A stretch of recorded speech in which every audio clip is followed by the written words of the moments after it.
Hello, how are you? This is Linda the nurse. I'm back here again to bring to you health lessons for this week. So if you're just joining my channel for the first time, I bring health lessons to you. First, I will conduct it in Igbo language, and then at the end, I'll summarize in English language. And I'm from Igbo tribe in Nigeria, West Africa. So that's why I conduct it in Igbo language, and then at the end I will summarize in English, okay? So don't go anywhere. I have a song for you too today, okay? All right. So what I'm trying to talk about today is about breast self-examination. Okay, so I'm going to switch to Igbo language now. Ndewonu ndị ebe anyị, olee otu unu mere? Kedụnụ, mammanụ, kanụ, ndewo. So abụ Linda, nwa afọ Igbo. Abịakwala m ọzọ n'ụbọchị taa iwetara unu ihe mmụta ahụike. Okay, ahụike ka m kwuo bịa n'ụbọchị taa. So ana m ejisi ike wetara unu ihe mmụta at least otu ugboro n'otu izu ụka. Ọ na-eme mbịa sụchaa ya, bịa tapịachaa ya n'asụsụ Igbo, then o ruzie n'ikpeazụ m ewere okwu bekee chịkọta ya ọnụ. Anọkwa m ada abụrụ unu abụ, so nwa ebe ị ga. So n'ụbọchị nke taa, ihe anyị ga-agbatụ ụkwụ maọbụ gbatụ aka na ya wee gbatụ ụkwụ na ya. Ihe anyị ga-agbatụ ụkwụ na ya n'ụbọchị taa bụ ihe a na-akpọ ilekọta ara mmadụ ka onye ahụ mara ma o nwee ihe dị ya nụ onye dibịa bekee ga-elebara anya. So ndị bekee akpọ ya breast self-examination. So ọ bụ ileba anya na ara nwaanyị, okay, ka ele ma onwe ihe a ga-achọpụta mgbe oge dị, onye ahụ enwere ike nweta enyemaka onye dibịa bekee. So otu esikwa na-eme ihe ahụ, ọ na-adị mma ịbịa ga-eme ya mebi ofu ugboro n'otu ọnwa. So ịbịa ọ bụ na onye anaghị ahụ, onye gaferela like asị maọbụ ndị bekee asị menopause. So ọ bụrụ onye nọzi that stage, so ịbịa ga just na-eme ofu ugboro n'ọnwa. So but ọ bụrụ onye ka na-ahụ period ya, maybe 5 days or 7 days, just few days after the period, mgbe ahụ ara aga na-afụ ụfụ, mgbe ụfọdụ ya dị ka ọ dị tender. So onye ahụ nwere ike chekie ya mgbe ahụ. Okay, ọ bụrụ onye na-enye nwa ara maọbụ onye na-enye nwa ara maọkwa na onye dị ime, make sure na onye dibịa bekee gị gwara gị mgbe ị ga-eme ya. Okay, but ọ na-adị mma so onye ahụ na-eme ya because even ndị American Cancer Society recommended ka nwaanyị mata otu ara ya dị mgbe ọbụla, ka onye ahụ mara otu ara ya dị, so that onwe ihe dị iche ka o nwere ike mata. So ọ bara nnọọ uru. So enwegasị usoro dị iche iche esikwa na-eme exam. Ọ ya ka m chọrọ ịgbatụ ụkwụ taa. So onwe nke a na-akpọ like wedge method or line method, so ọ ya ka m chọrọ ịgbatụ ụkwụ taa, ma ọkwanụ gburugburu circular motion. So onwe ihe m chọrọ iji were gosi gị ya. Okay, so otu ihe a dị, ọ bụ na ịbụ nwaanyị, okay, so ihe a bụrụ ara nwaanyị, okay, iche cheki ihe ahụ. Ọ na-adị mma icheki ya mgbe ị sachara n'ahụ, okay, ma ọkwanụ ọ bụ mgbe ahụ gị dị warm. So ọ bụ na onwe ihe dị ị ga-efili ya karịa mgbe ahụ, ma ọkwanụ onye ahụ dinara ala. So ya iwere pilo tinye na ebe azụ gị, ga-echeki welitata obi gị, ga-echekikwa ya otu ahụ. So mgbe ụfọdụ anọrọ n'ihu enyo, ọ dịkwa mma otu ahụ. But ọ bụrụ na ihe a bụ ara nwaanyị, otu ọ dị, nke ihe a bụrụ ọnụ ara, okay.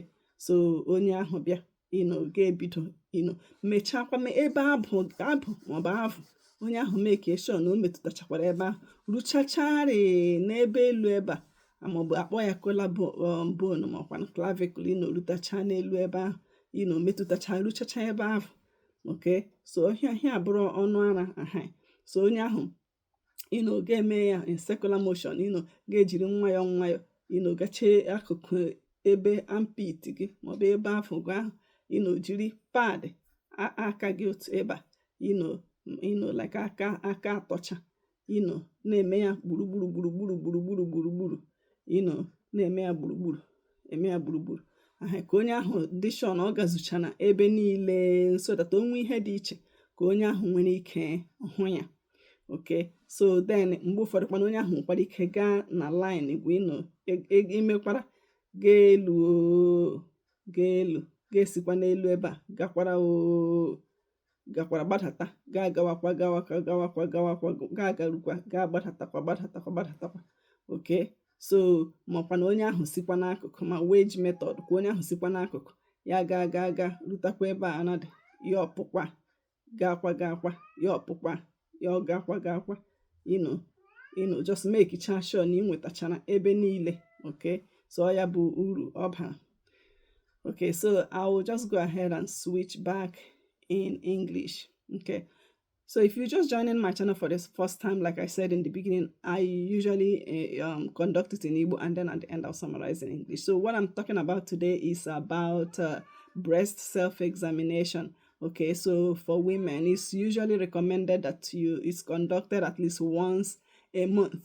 So if you're still having your period, maybe 5 to 7 days after the period, so then by then the breast is not tender, so then you can perform it there. Or if you already have menopause, then you can just do it once a month and be consistent with it.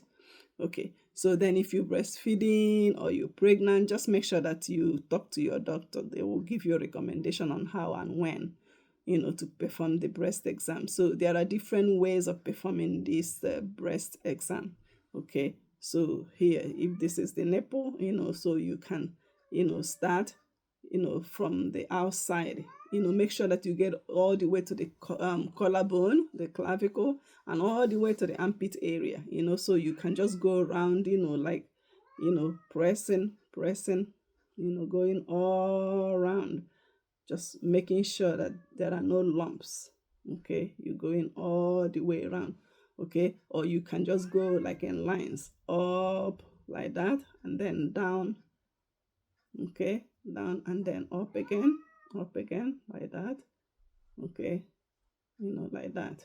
Okay, or you can also start from the out, go all the way, get to the nipple and then back again, and then just like that.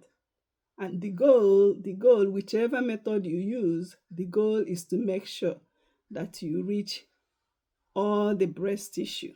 Okay, that's the goal. Make sure that you reach everywhere. It's important. Okay, so you can choose every method and stick to that method, and be consistent.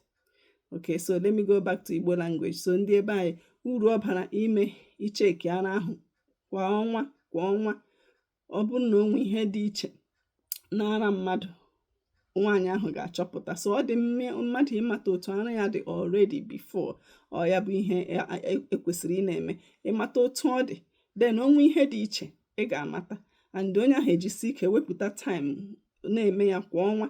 Ịda mgbe ị sachara ahụ, mgbe ahụ gị ka dị warm.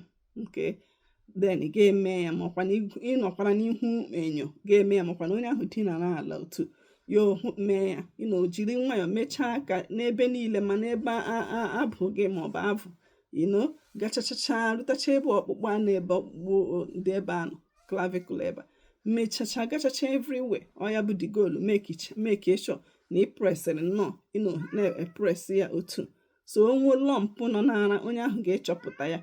Onwekwa discharge nọ n'ọnụ ara, onye ahụ ga-gwa onye dibịa gị. Ọ bụrụ na ara onye ahụ na-ekpo ọkụ, na-ata ya ọkụ, maọbụ na-afụ ya ụfụ, ga-agwa onye dibịa gị. So onwe ihe ọbụla nnọọ ị hụtara dị iche n'ebe ara ahụ dị, ga-mee ka onye dibịa bekee gị mata, ka o nwere ike ya aka ka a mara bido n'oge, mana ma onwe ihe. Mgbe ụfọdụ ka o nwere ike onye ahụ efilie something, but ya bụ na onwe gị ihe ọ bụ, but at least jisi ike gakwuru onye dibịa gị mgbe oge dị. Okay, ma ọ bụ na onwe ihe ịchọpụtara dị iche na ebe ara gị dị. Okay, ọ ya bụ ihe m chọrọ ịgbatụcha ụkwụ n'ụbọchị taa. Okay, anyị ka ga na-akọkwa, just ka m mee ya ka m gbuo ya nke otu a. Okay, the Bible verse, I wrote it down somewhere. Okay, so the Bible verse for today is Proverbs chapter 3 verse 3. Let not mercy and truth forsake thee. Okay, bind them above thy neck, write them upon the table of thine heart. All right, this is talking about mercy. All right, so the song for today is just talking about, it's just glorifying God, thanking God. So I will sing it in Igbo. Imena, Imena, Imena, Chineke Imena, Imena, Imena, Imena, Chineke Imena. Ngwanụ ndị ebe anyị ka ọ dị ka ọ dị okay, so n'izu ụka ọzọkwa anyị ga-ahụkwa.